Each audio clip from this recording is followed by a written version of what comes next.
You know the feeling. It's not the loss that hurts, it's the certainty of what should have been. You set the perfect entry, the stop loss was logical, the take-profit target was justified by careful analysis. Then, the market stalls. It drags sideways for hours, maybe days. The doubt sets in like a low-grade fever. You start checking the position every 5 minutes, watching the profit and loss tick up $3, then down 5. The strategy is screaming, hold, but your nervous system is screaming, escape. This is where you crack. You hit the close button, not because the setup failed, but because you needed the relief.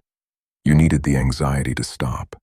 You wanted the weight of uncertainty lifted, even if it meant accepting a tiny loss or a meager gain. And then, the universe plays its cruelest joke. You walk away, close the platform, and tell yourself you made the right psychological decision. An hour later, maybe less, you check the market, just out of curiosity, and the chart you abandoned has spiked directly to your original target. It hits the exact price point you had planned for, without you. The trade validated your skill, but punished your impatience. That moment, that universal ache of the abandoned trade, is the signature mark of the intermediate trader. You are past the beginner phase. You understand risk management. You can define a trend. You have a tested strategy that actually produces a positive expectancy, but you are trapped in the hidden stage. You possess the map, but you lack the conviction to follow it through the storm. The market isn't testing your analysis. It is testing your identity. It is exposing the fragile connection between your intellect and your emotional commitment. This is the truth nobody wants to hear. Your strategy is sound, but you are the weak link. You traded perfectly, but you exited poorly. Why? Because you prioritized immediate emotional comfort over long-term strategic execution. The cycle is agonizingly predictable. Doubt breeds anxiety. Anxiety demands relief. Relief is achieved by closing the position, accepting the small loss or the tiny gain, just to stop the hurting. But that relief is instantly replaced by a crushing wave of self-loathing when the trade moves without you. You feel cheated, you feel targeted, and in a strange, brutal way, you are. The market is not a benevolent force that rewards good analysis. It is an efficiency machine designed to transfer wealth from the impatient to the patient. It needs liquidity, and that liquidity is created by forcing out the weak hands, the ones who possess the strategy but are governed by their fear. The market knows you are watching the clock. It knows your breaking point. Think about this paradox. The price action that validates your strategy often only begins after you have surrendered your position. It only moves when the last remnant of emotional friction has been wiped clean from the chart. This isn't about analyzing charts better, adding another moving average, or mastering a new indicator. The answer is far more personal, far more uncomfortable. It is about analyzing why you hate waiting for success. It's about facing the fact that the market knows your breaking point, and it schedules its moves around it. The real question is, why do you keep giving it that power? The power you give the market isn't handed over in one dramatic moment. It's not a single, catastrophic loss that breaks your commitment. The premature exit, the near miss, is the result of a slow, corrosive process. It is the anatomy of belief erosion. Think back to the trade you just closed for a tiny loss, only to see it explode 10 minutes later. That decision didn't start today. It started when the trade went sideways for 3 hours, demanding nothing but your time and attention. It started when you endured 3 minor drawdowns in a row, each one chipping away at your confidence, whispering that the edge was an illusion. The market doesn't need to hit your technical stop loss to win the psychological battle. It just needs to look boring enough, or painful enough, for long enough, until your resolve turns brittle. We talk a lot about the fear of missing out. That's the emotion that gets you into bad trades, chasing momentum. But the fear of losing everything, that is the force that pushes you out of good trades. When your trade is grinding sideways or pulling back just slightly, you aren't fearing missing the move. You are fearing the reversal. You are fearing the possibility that this small paper loss will become the maximum permitted loss. This fear is a physical weight, and it overrides the logic of your setup. Your analysis still says, hold. Your gut screams, protect the capital that is left. This is where the concept of the psychological stop-loss emerges. Every responsible trader has a technical stop-loss, a line drawn on the chart based on price structure or volatility. But the psychological stop-loss is the point where the mental pain, the anxiety of watching the screen, exceeds the potential reward. It is the moment the stress premium becomes too high. And listen closely. This psychological stop-loss is always closer than your actual stop-loss. It is the invisible trigger set not by market structure, but by your emotional tolerance. You look at the chart. You're down 1/3 of your risk budget. The trade is still perfectly valid technically, but you feel an overwhelming exhaustion. The voice whispers, "This setup is broken. It's not moving." It doesn't need to be true. It just needs to sound like a rational excuse for escape. And then you click the close button. That wash of immediate physical relief, that feeling of the weight lifting. You confuse that relief with wisdom. You tell yourself, I was smart to manage risk. I avoided a potential disaster. But you were actually just managing discomfort. You were prioritizing immediate emotional comfort over future financial gain. You weren't wrong about the direction. You were just wrong about your own patience. And then the inevitable happens. The price turns, rockets past your entry, and hits your original take-profit target with stunning velocity. The feeling that washes over you isn't just regret. It's the profound, searing sense of being robbed. You feel cheated by the market. You feel like the universe waited until you gave up, and then instantly rewarded the space you just vacated. You think the market is punishing you personally, but the market isn't the thief. It never was. The market is just the vault, holding the reward until the predetermined time. The real thief, the one who picked the lock on your potential profit and stole your conviction, was your own unwillingness to sit in the discomfort of uncertainty. It was the fear of losing everything, disguised as intelligent risk management. But how do you stop this internal sabotage? How do you build a patience that resists the slow burn of uncertainty and holds the line until the market proves you wrong? Not just until your emotions feel right. That is the real trade we must master. The path to mastering that internal trade begins when you stop viewing trading as a series of individual events and start viewing it as a statistical machine. The market is not designed to reward the brilliant prediction. It is designed to reward the disciplined execution of a predefined statistical edge. Your edge, whatever it is, the specific entry criteria, the risk management rules, it is not a guarantee of profit and loss on any single trade. It is merely a slight tilt in the probability over a massive sample size. This is the law of large numbers. It is the cold, immutable truth that governs all successful systems. If your strategy has a 60% win rate, that means for every 100 trades, you expect 60 winners and 40 losers. But the key word here is expect. The market does not deliver those results in neat, predictable, alternating fashion. You, the intermediate trader, almost always quit right before the statistical manifestation of your edge. Why? Because you test your strategy on 5 trades, maybe 10. You see 3 losses in a row, and the emotional alarm bells start ringing. You conclude, this system is broken. But statistically, 5 trades is noise. It tells you absolutely nothing about the viability of your edge. You might as well be flipping a coin 5 times and declaring the coin biased because it landed on tails 3 times. Every robust, profitable strategy comes with an unavoidable cost, the required drawdown. This is the maximum expected consecutive loss streak that your system will, at some point, endure. It might be 5 trades, it might be 8. If your system requires you to lose 7 trades in a row before the statistical mean kicks in, and you abandon it on the 6th loss, you haven't failed the system. You have failed the probability test. You have quit 1 trade shy of the statistical turnaround.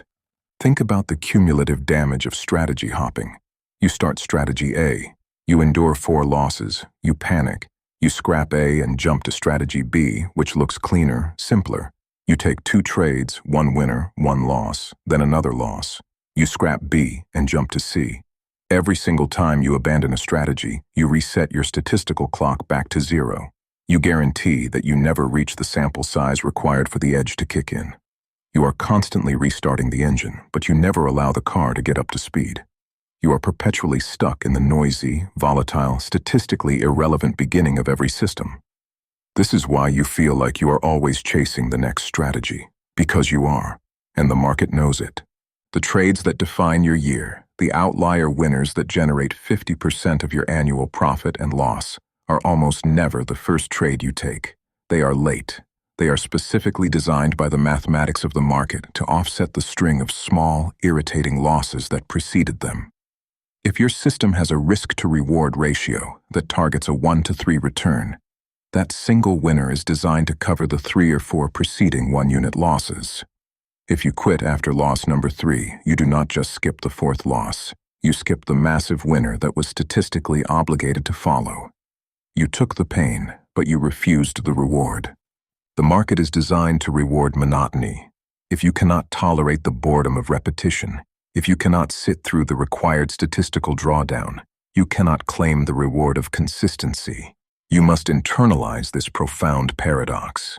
The most sophisticated trading strategy is simply the one you execute with the most boring mechanical discipline. But how do we achieve that discipline when our brain is wired for excitement? The answer is that we have allowed the market to become the final arbiter of our intelligence. We have fused our trading profit and loss statement with our personal self-worth. This is the core inflection point for the intermediate trader. You are not just risking capital, you are risking your identity. When a trade immediately goes against you, when it hovers in the red for days, the rational part of your brain says, this is statistical variance. But the deeper, louder voice, the ego, screams, you are wrong, you are stupid. Everyone else is making money right now, and you misjudge the entire market structure. The pain of the drawdown is not financial, it is existential. This immediate demand for validation is toxic. You seek instant proof that your analysis was brilliant. You need the market to salute your brilliance within the first hour of entry. This is not trading. This is demanding applause. You cannot accept the necessary ambiguity, the required waiting game, the statistical noise that precedes true movement. And where does this pressure come from? It comes from the relentless comparison. You scroll through the feeds, you see the screenshots of massive green numbers, the boastful statements of gurus who claim they knew exactly what would happen. They are projecting certainty, and your ego demands that you match it right now. The charts do not care about your timeline. This compulsion to be right immediately leads directly to micromanagement. When you abandon a perfectly valid setup because it is taking too long, or when you jump into a seemingly faster setup that lacks proper structure, that is the ego trying to outrun patience. When you constantly adjust your stop loss, hoping to avoid the inevitable shakeout, that is the ego demanding control over the uncontrollable. When you move your take-profit target closer because you cannot bear to see the paper profit diminish, you are prioritizing the fleeting feeling of being safe over the statistical reality of your edge. Every time you interfere with the mechanism of your trade, every single time, you are telling the market, I do not trust my preparation. Your greatest obstacle is not the volatility of the price, it is the volatility of your self-esteem. You are allowing the market to dictate how you feel about yourself. Think about that deeply. If you truly believed in your edge, if you had done the rigorous backtesting and possessed genuine conviction, why would you hover over the chart like a paranoid helicopter pilot? If you truly believed in your edge, why do you treat your trade like a fragile, dying thing? True conviction requires a level of neglect. It requires you to set the rules, execute the plan, and then walk away, allowing the statistical probability to play out, undisturbed by your emotional needs. But the ego cannot stand neglect. It demands attention. It demands action. It demands proof. Stop demanding validation from the charts. The charts are merely reflecting movement. They are not grading your intelligence. The moment you define success as being right now, You have already guaranteed failure because you have surrendered your timeline to the anxiety of the moment. We abandon our best trades not because the setup failed, but because we failed to endure the necessary silence between entry and resolution. We quit just before the payoff because the ego could not handle the temporary feeling of inadequacy. The only way to win this internal war is through a radical surrender. But what does it mean to surrender control in a field where control seems paramount? How do you maintain discipline when the market is actively trying to push every one of your emotional buttons? This is the surrender paradox. The only way to truly maintain discipline is to stop trying to maintain moment-to-moment control. You must realize that the market is not a machine to be mechanically controlled. It is a probability field to be strategically managed. When you try to micromanage every single tick, every small fluctuation, you are introducing the single greatest variable of risk into your system, your own ego, your own fear. The surrender is not an act of weakness. It is the ultimate act of strategic strength. It is the moment you decide that your job as a decision maker ends the second the entry order is filled. The trade is now a ghost. It exists only as a mathematical instruction. Most intermediate traders misunderstand the concept of set it and forget it. They think it is a technical instruction, a feature of their broker's platform. It is not. It is a psychological state of being. Once the plan is fully executed, the entry defined, the stop loss precisely placed, the take profit level set according to your rules, the trade must cease to exist in your conscious emotional mind. It is no longer your trade. It is merely a statistical event initiated by the system you designed. Why is this mandatory? Because the moment you attach your identity, your hope, or your fear to the outcome of that specific trade, you corrupt the system. You start seeing phantom risks and imaginary opportunities. You start negotiating with the market, saying, if it just gets back to break even, I'll get out. That negotiation is the surrender failing. The critical shift is detachment. You must physically and emotionally remove the link that connects your self-worth to the current profit and loss display. When was the last time you checked that number 5 minutes after entry, only to see it slightly negative, triggering that familiar knot in your stomach? That 5 minutes is precisely where the surrender fails and the panic begins. The market rewards indifference. This is the strange, profound truth that separates the consistently profitable from the perpetually struggling. The best traders treat each specific trade like a single lottery ticket. They know their edge ensures they hold more winning tickets than losing tickets over the span of 100 trades, but they have zero emotional expectation for the specific outcome of the current one. That cultivated indifference is your ultimate protective armor. It removes the emotional vulnerability that the market seeks to exploit. Remember this: the market is a mirror. It reflects your emotional state back at you with terrifying accuracy. When you panic, when you hover, when you desperately need the money to validate your decision, the market senses that fear and moves in a way that confirms your deepest anxieties. It drains your equity because you are broadcasting desperation. But when you are indifferent, when the trade is just a number on a screen, one statistical event among hundreds, it is allowed to move according to its own objective logic, which crucially often aligns exactly with your original rational plan. How do you achieve this practical indifference? You must physically enforce the separation. After your entry checklist is complete, the stop loss is set, and the take profit is confirmed, you must leave the screen. This is non-negotiable. Get up. Walk away. Set a timer for 60 minutes and immerse yourself in something entirely unrelated to finance. You are not managing the trade. You are managing your mind. If you stay glued to the screen, you are actively waiting for a reason to interfere, to violate your stop loss, or to prematurely snatch a small gain that ruins your risk-to-reward ratio. The interference is the guaranteed path to underperformance. The patience required is not waiting for the market to move. The patience is waiting for you to stop caring about the immediate outcome. This is the true secret of the professional. They have engineered a system that minimizes their own involvement during the critical, high-stress period of trade resolution. They have outsourced the decision-making to the rules. But merely walking away is not enough. What happens when you return to the screen only to find the trade has moved against you, right to the very edge of your stop loss, and your mind immediately screams, "Get out now before it's too late. Save what you can." We need a mental defense system for that moment of return, for the instant your rational mind is ambushed by primal fear. That primal fear is not an accident. The moment your rational mind is ambushed by primal fear is precisely the moment the market has engineered to break you.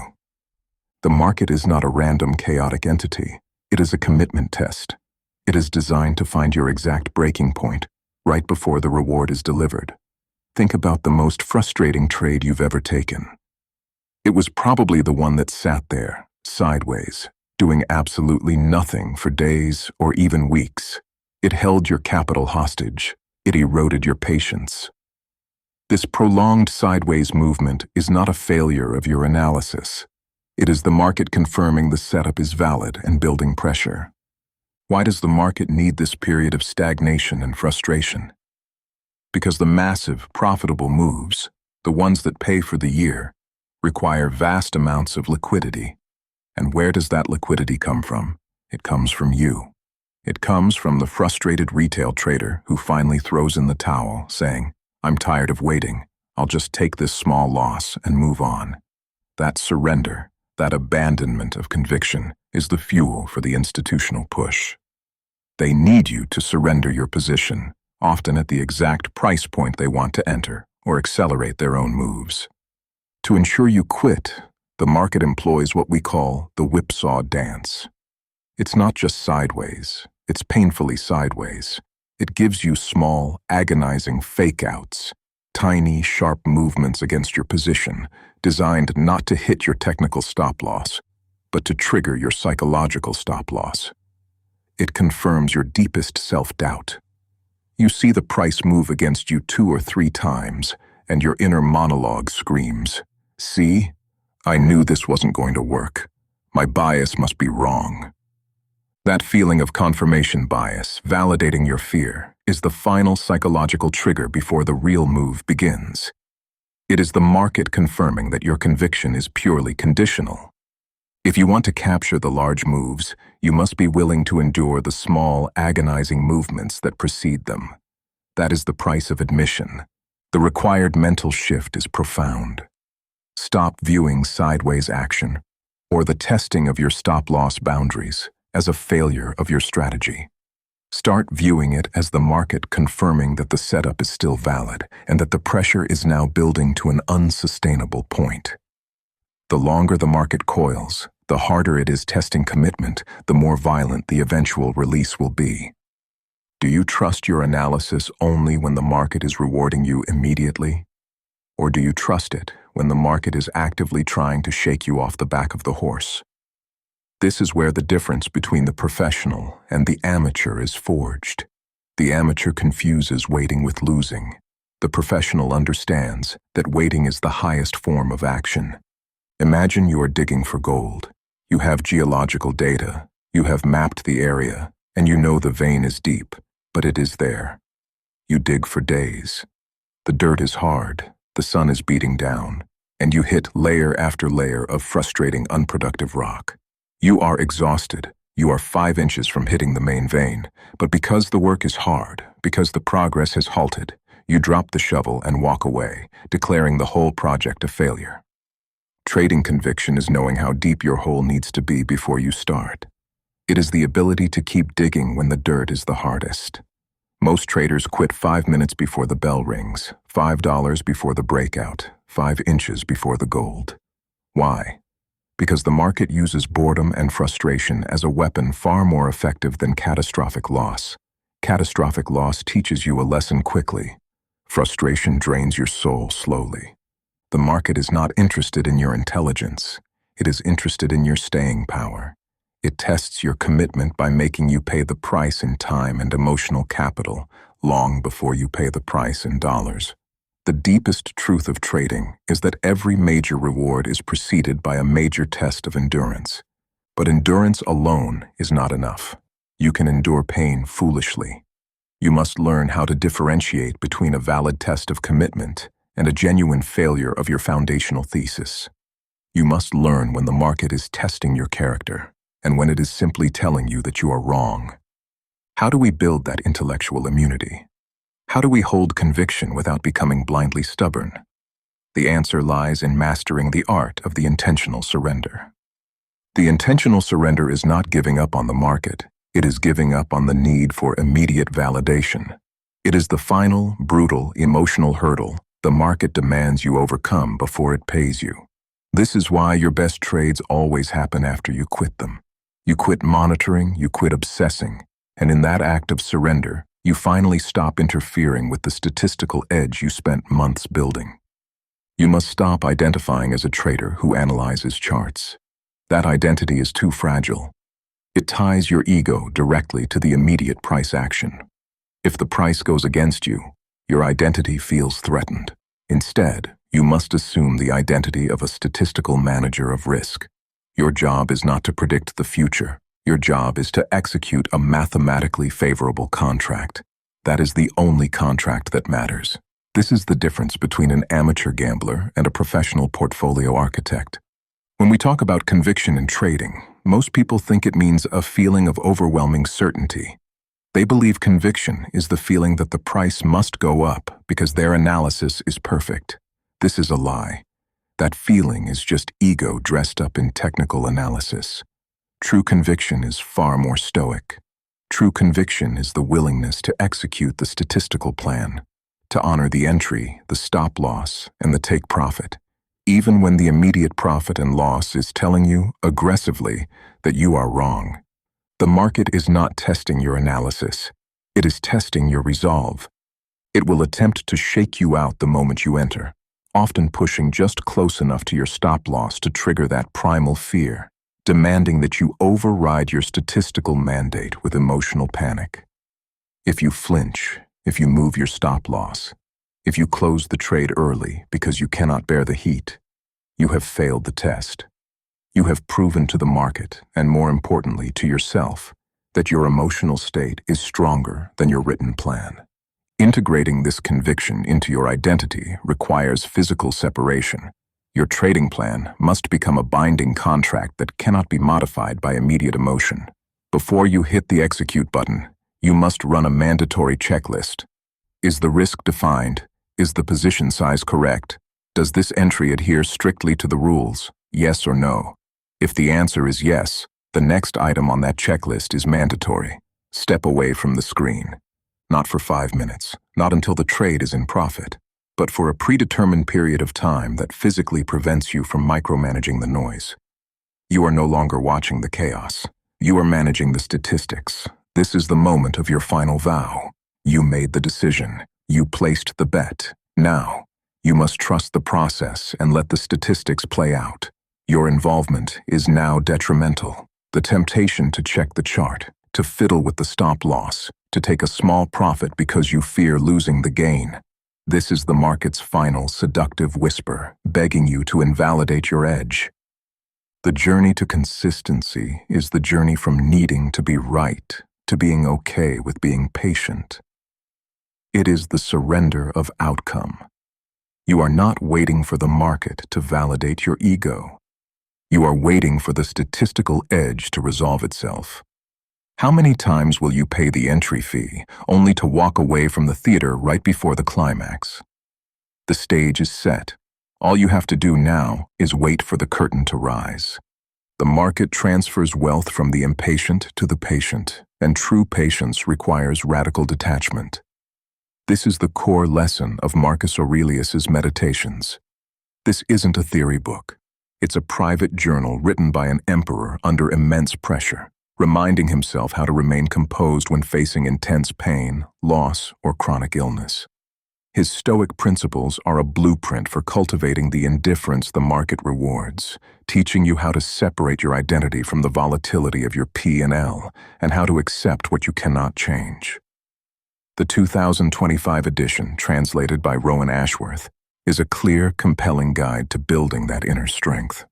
To gain access to this ancient wisdom and master your internal trade, Click the link in the description to secure your copy today.